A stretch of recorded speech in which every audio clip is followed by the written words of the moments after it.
வணக்கம். கணபதி பற்றிய இந்த தொடர் உரையில் கணபதியினுடைய வழிபாடு எவ்வாறு ஒரு தத்துவமாகவும் ஒரு சடங்காகவும் வளமை சடங்கோடு தொடர்புடையதாகவும் பழங்குடி மக்களினுடைய நம்பிக்கைக்கு உரிய ஒரு எளிய வடிவினதாகவும் இருந்தது என்பதை நாம் பார்க்க இருக்கின்றோம். இதில் இந்த தத்துவ நோக்கு என்பது, சமய நோக்கு என்பது மிக முக்கியமான ஒன்று. காணாபத்தியம் என்ற, அதாவது அறுவகை சமயங்கள், கிபி 8ஆம் நூற்றாண்டில் ஆதிசங்கரர் இந்து சமயத்தை 6 வகைகளாக பிரிக்கின்றார். அதில் காணாபத்தியம் என்ற கணபதியை முதன்மையாக கொண்ட ஒரு சமயத்தை அவர் முதன்மைப்படுத்துகிறார். கௌமாரம் என்று முருகனை வழிபடுவதும், வைணவம் சைவம் என்று சிவபெருமானையும் விஷ்ணுவையும் வழிபடுவதும், சாக்தம் என்று பெண் கடவுளை வழிபடுவதுமாக, சௌமாரம் என்று சூரியனை வழிபடுவதாக இந்த 6 வகையான சமயங்களை அவர் முன்னிறுத்துகிறார். இது ஏற்கனவே இந்திய துணைக்கண்டத்தில் அங்கு வாழ்ந்து வந்த மக்களால் காலங்காலமாக பின்பற்றப்பட்டு வந்த ஒரு வழிபாட்டு மரபு. இதனை அவர் ஒரு செவியல் செய்கிறார் என்று தான் நாம் புரிந்து கொள்ள முடிகிறது. அந்த வகையில் இந்த கணாபத்தியம் சொல்லுகின்ற தன்மை தாந்திரீக சடங்குகளை முன்னிறுத்திய ஒன்றாக இருக்கின்றது. 32 வகை கணபதிகளில் நாம் இந்த உச்சிஷ்ட கணபதி என்ற கணபதியின் ஒரு வகை வடிவத்தை நாம் பார்க்கும் பொழுது, இந்த தாந்திரீக சடங்கிற்கும், பொதுவாக தாந்திரீக சடங்கு என்பது வளமைக்காக மேற்கொள்ளப்படுவது. அது பேரு, மகப்பேரோ அல்லது பயிர்களினுடைய செழுமைக்கோ, மழை வேண்டியோ எது ஒன்றையும் ஒரு வளமையை பெறுவதற்கான சடங்குகளைத்தான் நாம் பொதுவாக தாந்திரீக சடங்குகள் என்று அழைப்பது வழக்கம். இந்த தாந்திரீக சடங்குகள் வாமாச்சார சடங்குகள் என்று அழைக்கப்படும். வாமம் என்றாலே பெண் என்பதாக பொருள். கணபதிக்கே ஒரு பெயர் வாமனர் என்று ஒரு பெயர் உண்டு. பொதுவாக அவருடைய அந்த உருவத்தை வைத்து மட்டுமல்ல, அவர் பெண்ணின் தன்மைகளை உடையவர் என்ற வகையில் வாமாச்சாரம் என்ற ஒரு பெயர் அவருக்கு இருக்கின்றது. அவர் அந்த தாந்திரீக சடங்கினுடைய அதிபதியாக, அதற்கான கடவுளாக அவரை வழிபட்டு இருக்கிறார்கள் என்பதற்கு இந்த உச்சிஷ்ட கணபதி வடிவம் ஒரு மிகச்சிறந்த சான்று. நமக்கு இந்த உச்சிஷ்ட கணபதி சிற்பங்கள் முற்கால சோழர்கள் காலத்தில் இந்த கணபதியின் சிற்பங்கள் அமைக்கப்பட்டு இருக்கிறது. பரிவார ஆலயத்தில் ஒன்றாக அந்த தென்மேற்கு மூலையில் வைக்கின்ற கணபதியினுடைய வடிவத்திற்கு பதிலாக இந்த உச்சிஷ்ட கணபதி வடிவம் இருக்கிறது. குறிப்பாக தஞ்சாவூர் மாவட்டத்தில் புல்லமங்கை, பாபநாசம் வட்டத்தில் உள்ள புல்லமங்கை கோயிலுக்கு எதிர்கே உள்ள பசுபதிநாதர் கோயிலில் இந்த உச்சிஷ்ட கணபதியினுடைய சிற்பம் மிக பெரிய அளவில் இருக்கிறது. இது போக நமக்கு உச்சிஷ்ட கணபதியினுடைய சிற்பங்கள் கன்னியாகுமரி தொடங்கி நம்முடைய தமிழகம் முழுவதும் நிறைந்திருக்கிறது. சிதம்பரம் நடராஜர் கோயிலிலும் சரி, மதுரை மீனாட்சி அம்மன் கோயிலினுடைய அந்த கம்பத்தடி மண்டபத்திற்கு எதிரே உள்ள தண்டபாணி ஆலயத்திற்கு அருகே இந்த உச்சிஷ்ட கணபதி சிற்பம் இருக்கிறது. அதன் பின்பு நெல்லை கோயிலிலும் நாம் பார்க்க முடிகிறது. அதன் சுசீந்திரம் தானுமாலயன் கோயிலில் இருக்கின்ற தூண் சிற்பமாக உச்சிஷ்ட கணபதி கோயில் வடிவத்தை நாம் பார்க்க முடிகிறது. இது போன்று பல இடங்களில் இந்த உச்சிஷ்ட கணபதி தூண் சிற்பமாகவும், தனி சிற்பமாகவும், புடைப்பு சிற்பமாகவும், மண்டபங்களிலும் விதானங்களிலும் எழுந்த அருளுகின்ற தன்மையை நாம் பார்க்க முடியும். பொதுவாக இந்த கணாபத்தியம் என்று சொல்லப்படுகின்ற இந்த சமயமானது கிபி 4ஆம் நூற்றாண்டு தொடங்கி கிபி 9ஆம் நூற்றாண்டு வரைக்குமான ஒரு உயர்ந்த எழுச்சியை அது பெற்றிருந்திருக்கிறது என்பது நமக்கு புரிகிறது. நம்முடைய தமிழகத்தை பொறுத்தவரை அந்த காலத்தில்தான் களபிரர்கள் என்று யானையோடு தொடர்புடைய குடியினர்கள் எழுச்சி பெற்று இருக்கின்றனர் என்பதும் நாம் புரிந்து கொள்ள முடிகிறது. அந்த வகையில் இந்த தாந்திரீக மரபில், இந்த வாமாச்சார சடங்குகளில் பெண்ணிற்கு முக்கியத்துவம் அளித்தல் என்ற ஒரு தன்மையில் கணபதி தன்னுடைய இடது பாகத்தில், தன்னுடைய இடது தொடையில் ஒரு தேவியை அமர்த்தி வைத்திருக்கிறார். தேவியை தன்னுடைய 6 கைகள் உடைய அந்த கணபதியின் உருவத்தில் ஒரு கை அவருடைய இடையை அணைத்தவாறு காட்டப்பட்டு இருக்கிறது. இந்த சிற்பம் உத்தரகாமிக ஆகமம் சொல்வது என்னவென்றால், இவர் வந்து நீல நிறத்தவர் அல்லது கருப்பு நிறத்தவர் என்று குறிப்பிடுகிறது. சில ஆகமங்கள் அவரை சிவப்பு நிறத்தவர் என்றும் குறிப்பிடுகிறது. அதாவது இந்த வடிவம் மட்டும் சிவப்பு நிறத்தோடு தொடர்புடையதாக காட்டப்படுவது ஒரு சிறப்பு. ஏனென்றால் சிவப்பு நிறம் என்பது தான் பேரு, அதாவது குழந்தை பேருக்கான அல்லது எந்த ஒரு உயிரின் தோற்றத்திற்கான ஒரு வடிவமாக அந்த சிவப்பு. என இரத்தமாக பேரின் இரத்தம் என்பது சிவப்பு வண்ணம். அந்த வண்ணத்தை அந்த கணபதிக்கு கொடுத்தல் என்பது வளமைக்கான ஒரு சடங்காக அது காட்டப்பட்டிருக்கிறது. மேலும் கணபதியினுடைய அந்த தும்பிக்கையானது மடியில் அமர்த்தி இருக்கின்ற அந்த வல்லபை என்ற தேவி, வல்லபை அல்லது நீல சரஸ்வதி என்று அதனை குறிப்பிடுகிறார்கள் அந்த தேவியின் பெயர். இந்த தேவியினுடைய யோனியின் மீது அந்த துதிக்கையை வைத்தவாறு அந்த சிற்பம் காட்டப்பட்டிருக்கும்.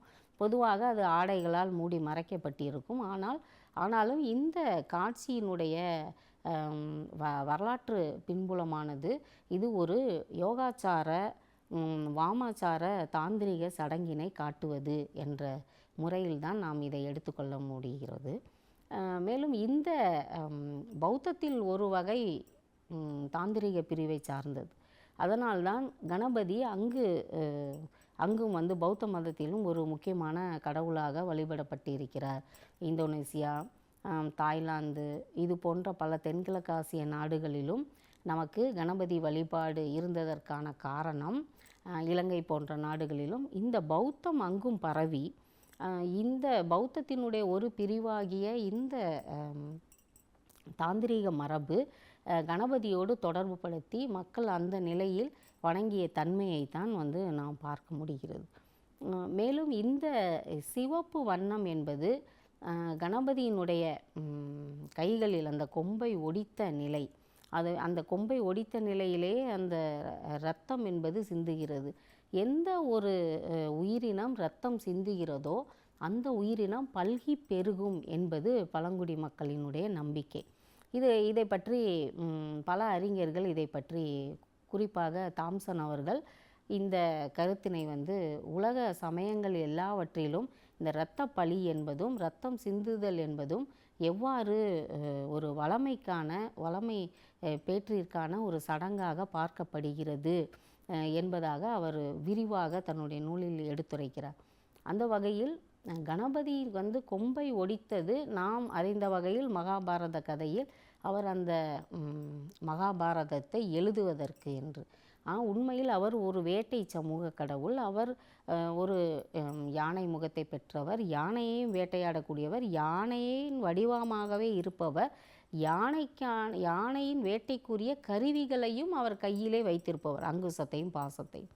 பாசம் என்பது யானையினுடைய கழுத்தில் அதை மாட்டி அங்குசத்தால் அதனை குத்தி அடக்குதல் என்ற 2 கருவிகளும் யானை வேட்டையோடு தொடர்புடையது. யானை வேட்டையோடு தொடர்புடைய இந்த 2 கருவிகளையும் யானைத்தலை கடவுள் கையில் வைத்திருக்கிறார். ஆக ஒன்றுக்கொன்று நாம் வந்து ஒப்பிட்டு பார்த்தோம் என்றால் நமக்கு ஒரு சில சமூகவியல் ரீதியாக இந்த வழிபாட்டினை நான் எப்படி புரிந்து கொள்வது என்பதற்கான சில சூட்சுமங்களை நான் விளங்கி கொள்ள இயலும். அந்த வகையில் கணபதி வந்து ஒரு பலியை ஏற்கின்ற, பொதுவாக பலிச்சடங்குகளை ஏற்கின்ற ஒரு தொல்லின பழங்குடி கடவுளாக நாம் அவரை பார்க்கின்றோம். இன்று வரை நம்முடைய எல்லா சைவ சமயத்திலும் வைணவ சமயத்திலும் கடவுளருக்கான தளிகை என்பது, படையல் என்பதும் திருவமுது என்பதும் முழுவதுமான ஒரு சைவ படையலாகத்தான் இருந்து வருகிறது. இது எந்த காலத்தில் மாற்றம் பெற்றது என்பது பற்றி பல கருத்துக்கள் இருக்கின்றன. அதை பற்றி பின்னால் பார்க்கலாம். ஆனால் கணபதியை பொறுத்தவரை அவருக்கான படையலாக அல்லது அவருக்கான பலி நிவேதனமாக தேங்காயை உடைத்தல் என்பது இன்று வரை பின்பற்றப்படுகின்ற ஒரு மரபு. பொதுவாக இந்த உயிர் பலிகளுக்கான பதிலீடாகத்தான் இந்த தேங்காய் என்பது இருந்திருக்கிறது என்பதாகத்தான் உலகம் முழுவதும் நாம் புரிந்து கொள்ள முடிகிறது. பொதுவாக இந்த தேங்காய் என்பது 3 கண்களை உடையது, குடும்பியோடு அதனை வைத்து வழிபடுதல் தான் நாம் வந்து அதை வந்து ஒரு உருவத்திற்கு, ஒரு மனித உருவத்திற்கு அதை வந்து ஒப்பீடாக கொண்டு, ஒரு குறியீடாக கொண்டு தான் இந்த தேங்காயை வந்து ஒரு சிதறு காயாக உடைத்தல் அல்லது தேங்காயை உடைத்து அபிடேகம் செய்தல் இது போன்ற நிகழ்வுகள் வந்து நடந்து வருகின்றன. அந்த வகையில் கணபதியை பொறுத்தவரை அவர் இந்த பலிகளை ஏற்கின்ற ஒரு பழங்குடி கடவுளாகத்தான் அவர் இருந்திருக்கிறார். பொதுவாக இந்த இரத்த பலிகளை ஏற்கின்ற ஒரு பழங்குடி கடவுளாகத்தான் அவர் தொல்காலத்தில் இருந்திருக்கிறார். அதனுடைய தொடர்ச்சி நீட்சியாக அந்த உயிர் பலிகள் வந்து தடுக்கப்படும் பொழுது அதற்கு பதிலீடான இந்த தேங்காய் என்ற இந்த ஒரு காய் வந்து பலியிடப்பட்டு அவர் அதில் வந்து சமாதானமாக அதை ஏற்றுக்கொள்கிறார் என்பதாக நாம் புரிந்து கொள்ள முடிகிறது. இந்த மாதிரியான இந்த கணபத்தியம் யோகாச்சார வாமச்சாரங்களில் கணபதியினுடைய 32 வகை கணபதிகளை வந்து நாம் இந்த வடிவங்களை ஒவ்வொன்றாக மக்கள் வந்து கணபதியை எப்படியெல்லாம் புரிந்து கொண்டார்களோ அவை எல்லாவற்றிற்கும் ஒரு வடிவத்தை கொடுத்து கொண்டே வருகிறார்கள். அந்த வகையில்தான் கணபதி ஒரு முழு முதல் கடவுளாக, அதாவது நமக்கு வந்து கணேச புராணம் விநாயகர் புராணம் கூறுவது முழு முதல் கடவுளாக கணபதியையே வர்ணித்தல். அந்த வகையில்தான் அவருடைய அதாவது பஞ்சபூதத்தின் தலைவனாக விநாயகரையே காட்டுதல் என்ற ஒரு பெரிய மரபு, ஒரு பெரும் தத்துவம் வந்து விநாயகரை சுற்றி எழுந்திருக்கிறது. அதைத்தான் விநாயகர் புராணம் குறிப்பிடுகிறது. இப்படிப்பட்ட ஒரு பெரும் கடவுள் எவ்வாறு 300 பெருங்கடவுளுக்கு மகனாக இருக்க முடியும் என்ற இது போன்ற பல கேள்விகள் எழும். ஆயினும் ஒரு கடவுள் பழங்குடி நிலையிலிருந்து தொடர்ச்சியாக மேன்மை பெற்று மக்களிடையே அதிக புழக்கத்தில் இருக்கின்ற, அதிகமாக வழிபடப்படுகின்ற ஒரு தன்மையை பெறும் பொழுது ஒரு உயர்ந்த நிலை அடுத்து அது ஒரு பிரபஞ்சத்தினுடைய தோற்ற ஒடுக்கத்தோடு தொடர்பு படுத்தப்பட்டு ஒரு தத்துவ கடவுளாக மாற்றம் பெறும். அந்த வகையில்தான் கணபதி என்ற அந்த தொல்லின குடி மக்களினுடைய வேட்டுவ கடவுளாக தொடங்கி அதன் பின்பு சிவனாரின் மகனாக, கௌரியின் மகனாக, வேளாண்மையோடு தொடர்புடைய வேளாண்மை கடவுளாக இவ்வாறு ஒவ்வொரு பரிணாமங்களில் பரிணமித்து அவர் அண்ட பேரண்டம் முழுவதுக்கும் அண்ட பிரபஞ்சத்தினுடைய முழு முதற் கடவுளாகவும் அதனுடைய தோற்ற ஒடுக்கத்தை தன்னுடைய வயிற்று பேழையிலே உடையவர் என்பதாகவும் அவர் ஒரு பெருங்கடவுள் தத்துவத்திற்குள் வந்து உள் நுழைந்திருக்கிறார் என்பதாக நாம் புரிந்து கொள்ள முடிகிறது. அதோடு இந்த கணபதியினுடைய மற்றொரு தத்துவம், பொதுவாக நமக்கு இந்த 64 வடிவங்கள் கொடுத்தல் என்பது ஒரு சிறப்புக்குரியது. நமக்கு 64 சிவபெருமானுடைய வடிவம், அதில் பாதி இந்த 32 வகையான கணபதியின் வடிவம், 64 பைரவர்கள், நாயன்மார்கள் 64 பேர், இந்த திருவிளையாடல் இந்த 64 அல்லது 63 என்ற இந்த எண்கள் ஒரு சிறப்புக்குரிய எண்களாக காலங்காலமாக இருந்து வந்திருக்கிறது. அந்த வகையில் 64 யோகினிகளில் ஒருவராக, 64 யோகினிகள் என்பது ஆண் கடவுளர்களினுடைய பெண் தன்மைகள் அல்லது பெண் கடவுளர்கள் என்ற பொருள், யோகினிகள் என்பவர்கள். அந்த வகையில் விநாயகருக்கான யோகினியாக விநாயகி என்ற கணேசினி, விநாயகி என்ற பெயருடைய பெண் கடவுள், அதாவது விநாயகரே பெண் தன்மையில் பெண் கடவுளாக காட்சி தருகின்ற ஒரு சிற்ப வடிவம், அந்த வழிபாடும் இருந்திருக்கிறது. அந்த 64 யோகினிகளில் விநாயகியும் இடம்பெற்று இருக்கிறார். அந்த விநாயகனுடைய வடிவம் வந்து நமக்கு பார்த்திங்கன்னா ராஜஸ்தானில் கிமு 1ஆம் நூற்றாண்டில் விநாயகியினுடைய சிற்பம், அதுதான் காலத்தால் முந்தையதாக நமக்கு கிடைத்திருக்கின்ற ஒரு சிற்ப வடிவம். அதாவது பெண் தன்மையில் விநாயகரை பெண்ணாக பார்க்கின்ற ஒரு சிற்ப வடிவமாக நாம் அதை பார்க்கலாம். அதன் பின்பு 9, 10ஆம் நூற்றாண்டுகளில் மத்திய பிரதேசத்திலும் மற்றும் மகாராஷ்டிரா போன்ற மாநிலங்களிலும் அந்த சிற்பங்கள் கிடைக்கின்றன. நம்முடைய தமிழகத்தை பொறுத்தவரை இந்த விநாயகி சிற்பம் நான் ஏற்கனவே கூறியவாறு இந்த தில்லையிலும், அதன் பின்பு நமக்கு தானுமாலையன் கோயில், சுசீந்திரம் தானுமாலையன் கோயிலிலும் மற்றும் மீனாட்சி அம்மன் கோயில், இது போன்ற பல இடங்களில் இந்த விநாயகி சிற்பம் காட்டப்பட்டிருக்கிறது. இந்த விநாயகி காலத்தால் முந்திய விநாயகியாக நாம் வந்து விழுப்புரம் செங்கல்பட்டு மாவட்டம் அருகே இரும்பேடு என்ற கிராமத்தில் ஒரு விநாயகி சிற்பம் வந்து சமீபத்தில் கண்டெடுக்கப்பட்டது கடந்த ஆண்டு. அந்த சிற்பம் வந்து கல்வெட்டோடு கூடியது. அந்த சிற்பம் வந்து ஒரு தனித்துவம் வாய்ந்தது. அந்த சிற்பத்தினுடைய கைகளில் நான் கூறியபடி விநாயகர் எவ்வாறு வேளாண் கடவுளாக, முதலில் வேட்டுவ கடவுளாக இருந்து வேளாண் கடவுளாக பரிணமித்து அதன் பின்பு வணிக கடவுளாக, ஏன்னா அத்திக்கோசத்தார் என்பவர்கள் யானை வணிகர்கள், அந்த வணிக குலத்தோடும் தொடர்புடையதாகி எவ்வாறு அதன் பின்பு எல்லா விதமான மக்களுக்குமான ஒரு கடவுளாக அவர் பரிணமிக்கிறார் என்ற பல செய்திகளை நாம் வரலாற்று பின்புலத்தில் வரிசையாக பார்த்தோம். இவை எல்லாவற்றையும் உள்ளடக்கிய ஒரு சிற்பமாக இந்த இரும்பேட்டில் கிடைத்த விநாயகி சிற்பம் இருக்கிறது. அந்த விநாயகியினுடைய கைகளில் பார்த்தீர்கள் என்றால் தானியம், அதாவது அது ஒரு நெற்பயிராக இருக்க வேண்டும் அல்லது ஒரு கரும்பு பயிராக இருக்க வேண்டும், அதை வந்து கையில் பிடித்திருக்கிறார். அதோடு அங்குசம் பாசம் என்ற அந்த வேட்டுவ கடவுளுக்கான அந்த கருவிகளும் இருக்கின்றன. அதோடு மாதுளம் பழம் மற்றும் இந்த மாதுளம் பழம் என்பதே நாம் வந்து இதை ஒரு குறியீடாக கொள்ளலாம். ஏன் மாதுளம் பழத்தை விநாயகர் கையில் வைத்திருக்கின்றார், ஏன் மோதகத்தை கையில் வைத்திருக்கின்றார், ஏன் வந்து வட இந்தியாவில் வந்து இந்த லட்டு போன்ற ஒரு இனிப்பு பண்டத்தை அவர் கையில் வைத்திருக்கின்றார். இது நவீன காலத்தில் உருவான ஒன்றாக இருந்தாலும் இந்த மோதகம், இந்த லட்டு, இவையெல்லாம் சொல்லக்கூடிய இந்த நிலை என்பது என்ன என்பதை நாம் வந்து விநாயகரனுடைய தத்துவ நோக்கில் இருந்து பார்த்தோம் என்றால், உச்சிஷ்ட கணபதி என்ற ஒரு கணபதியினுடைய பொருளை புரிந்து கொள்ள முடியும். உச்சிஷ்டம் என்றால் மீதமுள்ள உணவு அல்லது எஞ்சிய உணவு என்று பொருள்.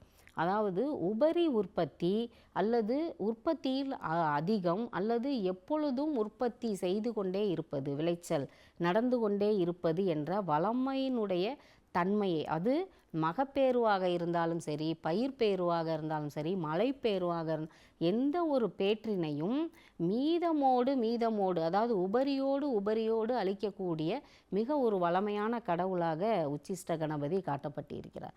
அதனால்தான் அந்த தன்மையில் அவர் வந்து பெண்ணோடு அமர்ந்திருக்கின்ற ஒரு தன்மை காட்டப்படுகிறது.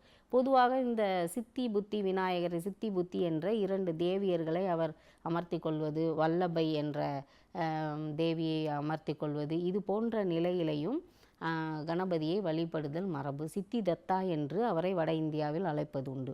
சித்தி தத்தா என்றால் எல்லா விதமான வளங்களுக்கும் சித்தம் அளிப்பவர், அதை வந்து அருளுபவர் என்ற தன்மையில் அவருக்கு அந்த பெயர் சூட்டப்பட்டிருக்கிறது.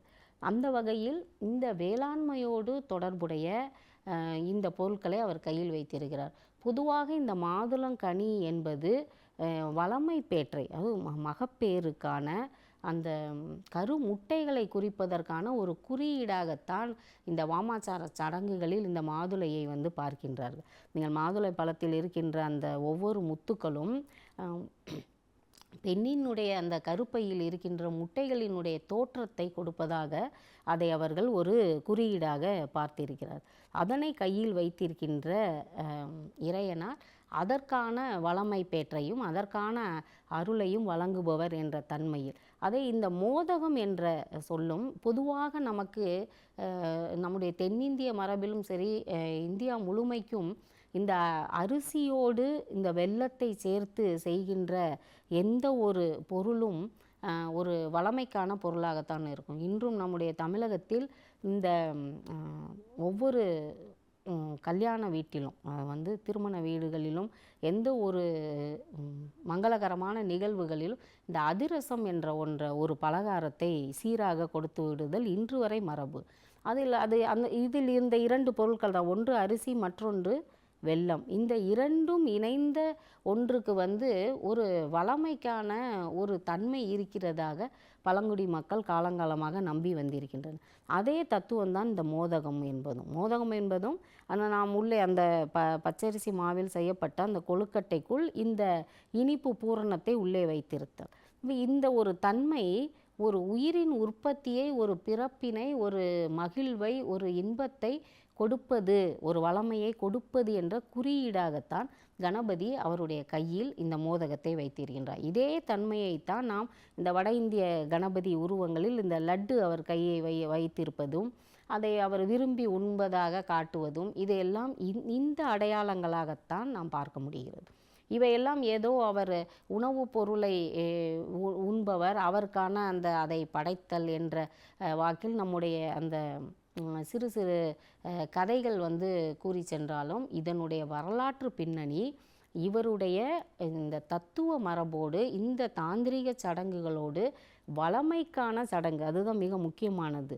பொதுவாக வேளாண்மையில்தான் வளமை சடங்குகள் அதிகமாக செய்யப்படும். வேளாண் சடங்குகளில்தான் எல்லா வகையான சடங்குகளும் செய்யப்படும். ஏனென்றால் பயிர் விளைய வேண்டும், மழை பெய்ய வேண்டும். இது ஒன்றுக்கொன்று தொடர்புடையது. அது போன்றதான் மகப்பேறும். இந்த இரண்டு பேற்றிற்காகத்தான் எல்லா சடங்குகளும், நீங்கள் நம்முடைய நாட்டில் நடக்கின்ற எல்லா வகையான சடங்குகளையும் இந்த இரண்டு வகைக்குள் அடக்கி விடலாம். ஆக இந்த சடங்குகள் அனைத்திற்கும் ஒரு முதன்மையான ஒரு பெயராக இந்த தாந்திரீக மரபு இருந்திருக்கு. இந்த தாந்திரீக மரபினுடைய கடவுளாகத்தான் கணபதி இருந்திருக்கிறார். அதாவது 32 வகை கணபதிகள் நாம் காட்டுவதில் ஒன்றான இந்த உச்சிஷ்ட கணபதி, சக்தி கணபதி, வல்லப கணபதி, இது முழுவதும் பெண் வழிபாட்டோடு தொடர்புடைய கணபதியை வணங்குதல் என்ற தன்மையில்தான் நாம் இதை புரிந்து கொள்ள முடிகிறது. ஆக கணபதியின் தத்துவம் என்பது தொல்லின பழங்குடி மக்களினுடைய அந்த வழிபாட்டு மரபில் தொடங்கி இன்றைய நிலை வரை ஒரு மிகப்பெரிய ஒரு வரலாற்றை தொடர்ச்சியாக பெற்று வந்திருக்கிறது. இதில் இந்த லோகபந்து, லோகநாதர் என்ற அவருடைய இந்த பெயர்கள் மிகவும் குறிப்பிடத்தக்கன. அதாவது லோகபந்து என்றாலே உலகத்தோடு ஒட்டிய, அதாவது உலக செயல்களோடு ஒட்டிய அந்த செயல்களுக்கு அருள் பாலிக்கின்ற ஒரு கடவுளாகத்தான் அவரை மக்கள் பார்த்து வந்திருக்கின்றனர். இன்று வரை அப்படித்தான் வழிபட்டு வருகின்றனர் என்பதற்கு அவருடைய இந்த வடிவங்கள் அனைத்துமே சாட்சி. சக்தி கணபதி ஆகட்டும், உச்சிஷ்ட கணபதி ஆகட்டும், வல்லப கணபதி ஆகட்டும், சித்தி புத்தி கணபதி ஆகட்டும், இது போன்ற அவருடைய இந்த பெயர்கள், அந்த பெயருக்காக அவர் அந்த கருவிகளையும் அந்த பொருட்களையும் கையில் தாங்கி நிற்றல், இவை அனைத்தும் நான் ஏற்கனவே கரும்பை அவர் கையில் தாங்கி இருக்கின்ற ஒரு சிற்பம் திருப்பரங்குன்றத்தில் இருப்பதை பற்றியும் நான் உங்களுக்கு குறிப்பிட்டேன். அது போன்றது தான் இந்த விநாயகியின் சிற்பம்.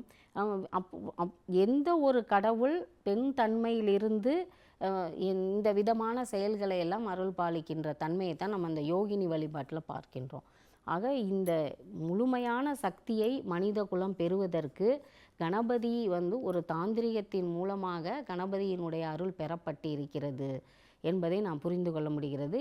இதனுடைய சூத்திரமாகத்தான் ஔவையார் தன்னுடைய விநாயகர் அகவலில் மூலாதாரத்தின் மூண்டெழு கனலை காலால் எழுப்பும் கருத்தறிவித்து என்று குறிப்பிட்டிருக்கிறார். அதாவது ஒரு முழுமையான பிரபஞ்சத்தினுடைய செயல்பாடுகள், பிரபஞ்சத்தின் செயல்பாடுகள் அனைத்தும் தோற்றம் ஒடுக்கம் என்ற இரண்டு. அப்போ இந்த தோற்றம் என்ற இந்த பேரு இருக்குது இல்லையா, இந்த பேறுகளை அனைத்தையும் பெறுவதற்கான அந்த சக்தியை புரிந்து கொள்வதற்கான நம்முடைய மூலாதாரத்தை எழுப்புதல் என்பதே கணபதியினுடைய வழிபாடு.